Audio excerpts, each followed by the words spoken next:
Greater Shepparton City Council has called for assistance from an animal rescue group in response to an inflammatory Facebook post slamming Council's animal rehousing program.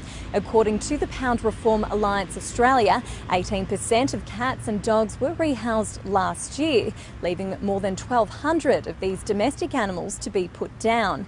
President Tasha Andrews says too many animals' lives are being lost unnecessarily.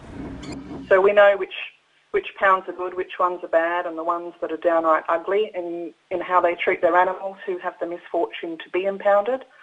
And Shepparton Pound is one of those ugly ones. Pound Reform Alliance Australia says 81% of animals not claimed by their owners were killed in Shepparton Pound. They're up there with some of the worst in Victoria. Greater Shepparton City Council have declined to be interviewed on camera, but in a statement have said they've commenced working with its first rescue group, which has taken 2 dogs over the past 2 weeks. Last year's statistics provided by Council show 54% of dogs were claimed by their owners, 15% were not of the right temperament for rehousing, nearly 18% were rehoused, and the remainder are deemed medically unfit or dangerous. Well, we hear all the excuses all the time forwarded by Council. The animals were allegedly sick or old or feral, but we know from research that this is highly unlikely.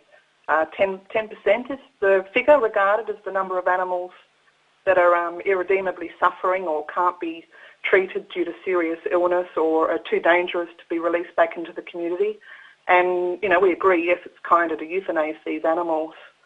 However, in Shepparton, in our view, the large percentage of animals being killed by Shepparton Pound is simply because it's easier to do that than make an effort to find new homes.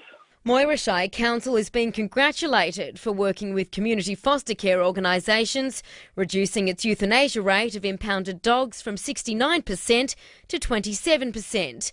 Campaspe Shire is also being recognised for its efforts, but Greater Shepparton's response hasn't scored approval from the PRAA. Council said nearly 2 years ago that they would be looking at working with rescue groups, so it's taken them 22 months in order to work with one rescue group, and that was one Great Dane that went to a Great Dane rescue group.